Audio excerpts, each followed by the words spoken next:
वैभव लक्ष्मी व्रत कथा। जय माँ लक्ष्मी। जय माँ वैभव लक्ष्मी। एक बड़ा शहर था। इस शहर में न जाने कितने लोग रहते थे। देश के कोने कोने से रोजगार की तलाश में आए लोग जब इस शहर में आते थे तो उनके पास कुछ भी तो नहीं होता था। उनकी मात्र यही इच्छा रहती थी कि उनके किसी तरह से 2 समय की रोटी मिल जाए, मेहनत मजदूरी करके अपने बच्चों का पेट पाल लें, बस प्रभु के गुण गाएं। वैसे देखा जाए तो मानव की इच्छाओं की कोई सीमा नहीं होती। शुरू में वह यही सोचता है कि उसे 2 समय की रोटी मिल जाए, प्रभु की यही सबसे बड़ी कृपा होगी। इसी के लिए वह मंदिरों में जाते हैं, तीर्थ यात्रा करते हैं, कथा सुनते हैं। और जब उन्हें 2 समय की रोटी मिलने लगती है तो उनके मन में कुछ और विचार उठने लगते हैं, जैसे उनकी आय बढ़े, उनके पास धन हो, रहने के लिए बढ़िया मकान हो, पहनने के लिए अच्छे कपड़े हो, सवारी के लिए कार हो या स्कूटर हो। बस रोटी मिलने के पश्चात उनकी लालसा बढ़ती जाती है। किसी ने ठीक ही कहा है, भूख की एक सीमा है जिसे खाना खाते ही पूरा कर लिया जाता है, परंतु लालसा की कोई सीमा नहीं है। मानव जीवन की भी एक सीमा है। लाखों करोड़ों के सपने, सुख शांति, मौज मस्ती की आशाओं की लालसा करने वाला इंसान यह भूल जाता है कि यह द्वार उसे मृत्यु की ओर लिए जा रहा है। मानव जीवन इतना बड़ा कहाँ है जिस पर हम भविष्य का इतना बड़ा बोझ लाद देते हैं। हम काम, क्रोध, लोभ, मोक्ष, अहंकार में अंधे होकर उस प्रभु, उस महाशक्ति को भी भूल जाते हैं जिसे इस संसार को जन्म दिया। जो जीवन देता है वही मृत्यु भी देता है। कलयुग में तो ऐसा ही होता है। पाप की परछाई लंबी और गहरी होना शुरू हो जाती है। धर्म व्यापार बन जाता है, अधर्मी खूब फलते फूलते हैं। इस शहर में तो धर्म, कर्म, अधर्म अधिक था। इसी शहर में एक मोहल्ले में मोहन और राधा पति पत्नी के रूप में रहते थे। उनका छोटा सा घर था, यानी घर के नाम पर एक कमरा था। उसी में रसोई, उसी में सोना, उसी में खाना पीना, यहाँ तक था उसका घर। मोहन किसी मिल में नौकरी करता था।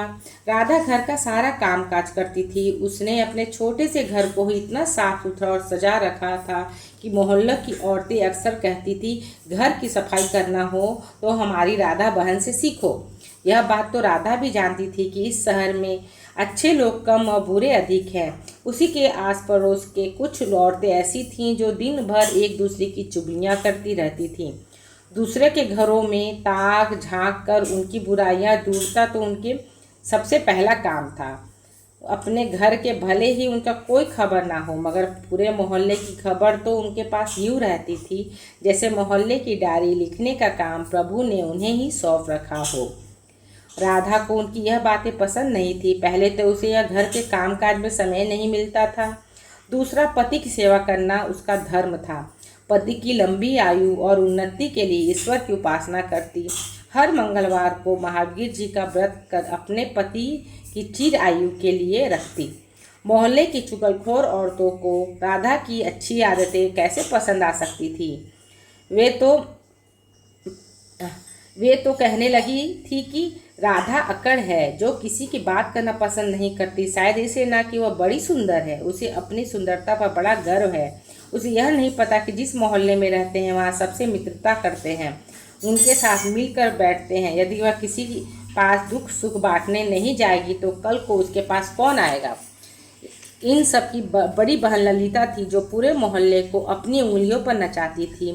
बहन ललिता ने अपनी एक कीर्तन मंडली बना रखी थी जो घर घर जाकर कीर्तन करती थी। राधा को ऐसी औरतें बिल्कुल पसंद नहीं जो कीर्तन करते समय भी एक दूसरे की चुगलियाँ करती हो। यही कारण था कि राधा ने कई बार उनको टोकते हुए कह दिया, देखो बहन ललिता, जैसे तो आपका नाम लेता है, मगर मैं आपसे हाथ जोड़कर प्रभु का नाम ले, इससे आपका जीवन सफल होगा, बुराई से बच जाओगी। राधा को इतनी बात सुनते ही बहन ललिता को क्रोध आ गया।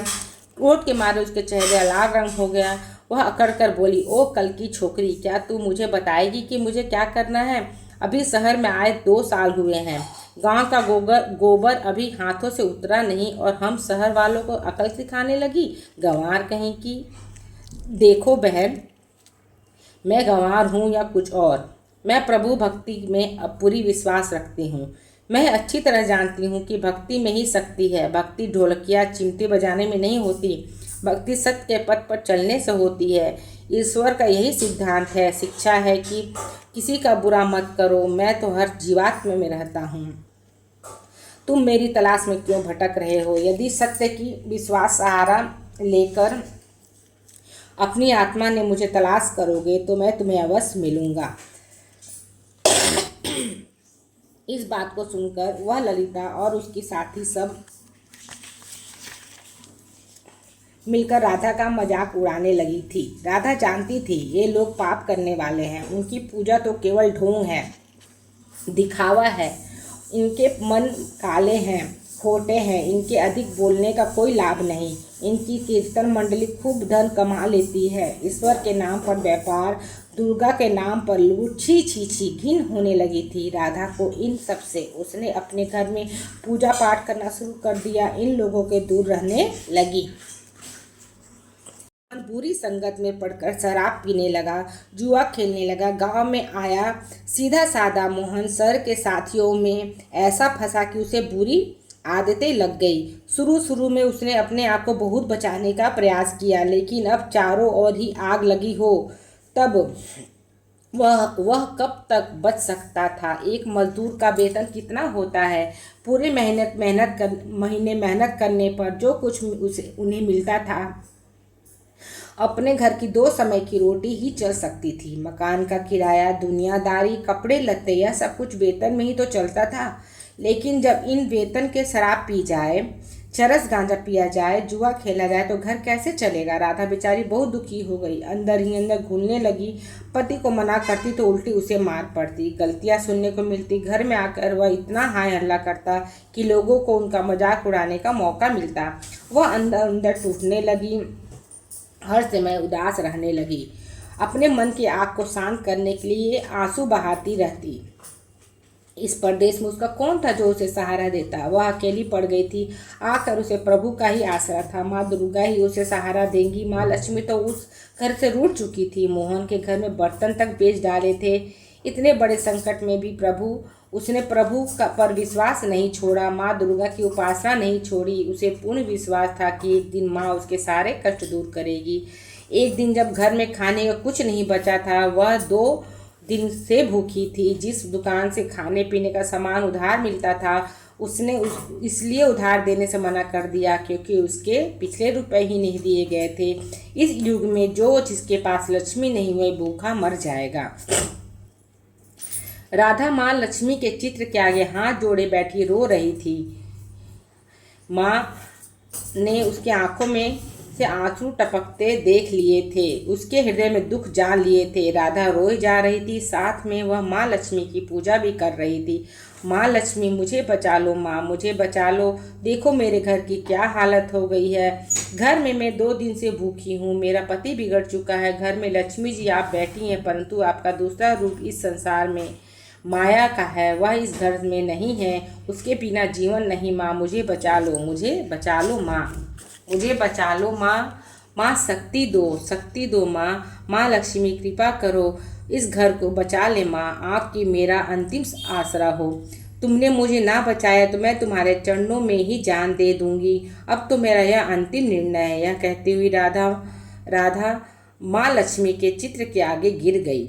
उसी समय घंटियां बजने लगी, शंख की आवाज आने लगी। राधा के उदास चेहरे पर अपने आप खुशी की लहर दौड़ गई। तभी उसके कानों में आवाज आई, बेटी राधा, तुम्हारी आराधना सफल हो गई। तुमने इतने बड़े संकट में मुझ पर विश्वास नहीं छोड़ा, अपनी श्रद्धा में कमी नहीं आने दी, इसलिए मैं तुम पर बहुत प्रसन्न हूँ।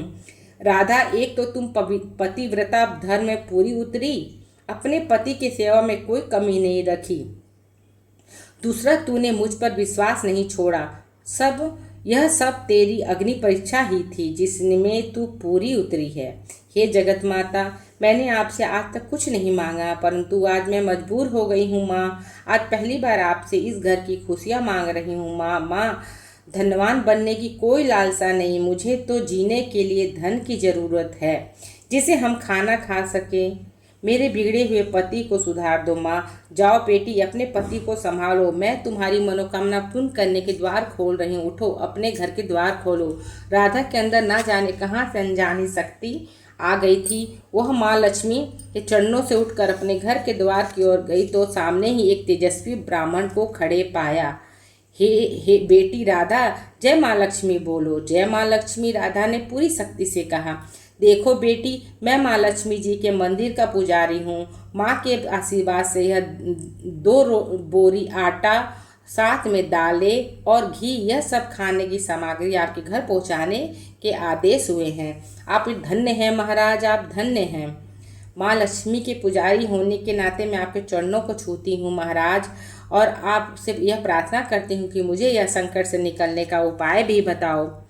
देखो बेटी, इस माया रूप संसार में सुख प्राप्त करने के लिए अपने मन के शुद्ध और आत्मा को पवित्र रखना पड़ता है। माया लक्ष्मी जी को तिजोरियों में बंद रखने वाले पापी होते हैं। यदि तुम अपने मन के शांति और घर गृहस्थी चलाने के लिए लक्ष्मी जी को प्राप्त करना चाहती हो तो माँ वैभव लक्ष्मी का व्रत करो। इस व्रत के करने से आपकी हर मनोकामना पूरी होगी, तुम्हारे संकट दूर हो जाएंगे। लेकिन पुजारी जी, मुझे इस व्रत की विधि तो बता दीजिए।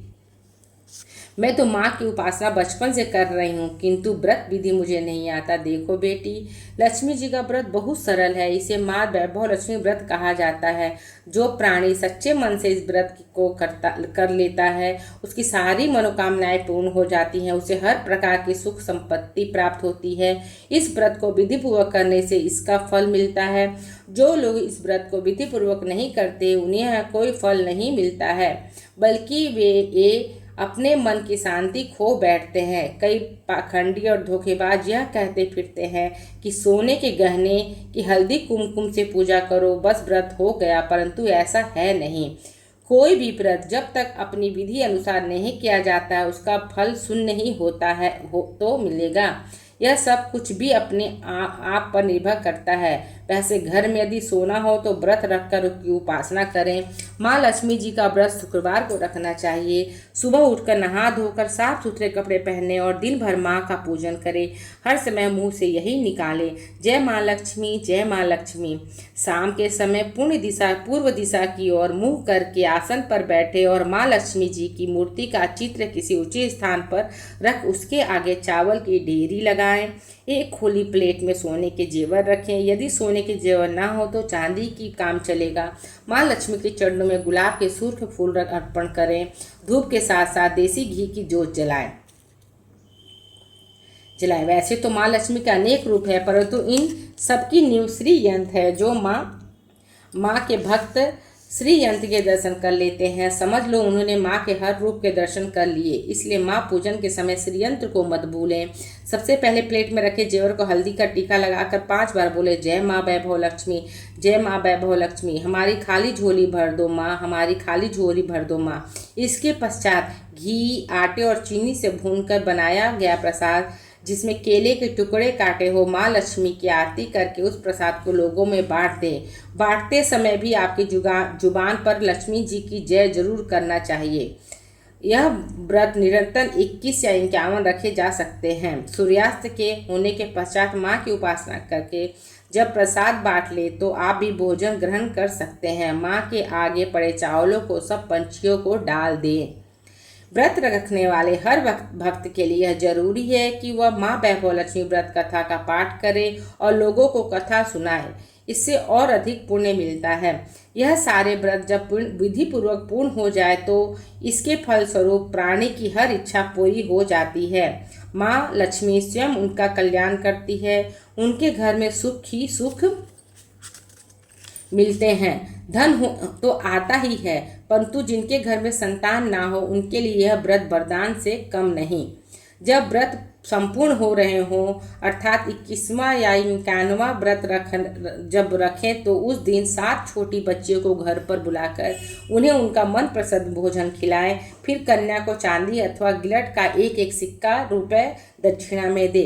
उस दिन माँ लक्ष्मी की माँ वैभव लक्ष्मी व्रत कथा की पुस्तकें 11, 21, 31, 51 माँ भक्तों को अपने हाथों से जरूर बांटनी चाहिए तथा पुस्तक पर प्रकाश पब्लिकेशन लिखा हुआ जरूर होना चाहिए, जिससे माँ वैभव लक्ष्मी आपकी सभी मनोकामना पूर्ण करेगी। और माँ की प्रतिमा के आगे बैठकर दोनों हाथ जोड़कर प्रार्थना करते हुए कहें, हे माँ लक्ष्मी, आपकी और प्रभु की कृपा से मैंने अपने व्रत विधि पूर्वक पूरे किए हैं, इसलिए माँ आप हमारी इच्छा पूरी करो, हमारी मनोकामना पूरी कर दो। माँ हमें सदा सुखी रखना, हमारे परिवार को सुख देना। बस बेटी, यही है एक प्राणी की कल्याण मार्ग है।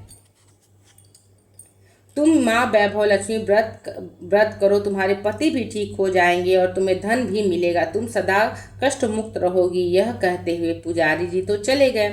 राधा ने आटे की बोरियों को पड़ोसी की सहायता से अंदर रखवा दी, दालों को भी अंदर रखा।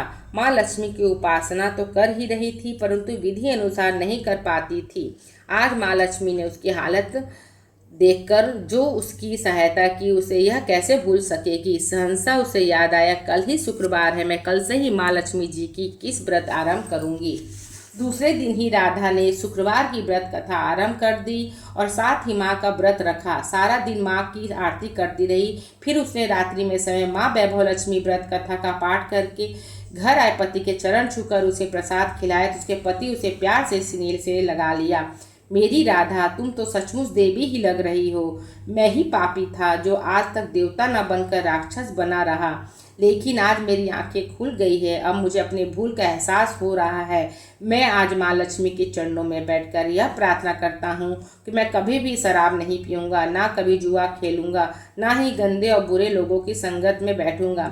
मैं तुम्हें दुख नहीं दूँगा। मेरे देवता, मेरे प्राणनाथ, माँ लक्ष्मी की कृपा से आप सुधर गए तो मुझे सारे संसार के खजाने मिल गए। आज मैं कितनी खुश हूँ। माँ ने मेरा उजड़ा घर बसा दिया, मेरा सुहाग मुझे मिल गया। अब मैं 21 व्रत पूरे करके माँ वैभव लक्ष्मी व्रत कथा की 51 पुस्तकें प्रकाश पब्लिकेशन के लेकर लक्ष्मी भक्तों में बांटूंगी, ताकि उनका भी मेरी ही भांति कल्याण हो जाए।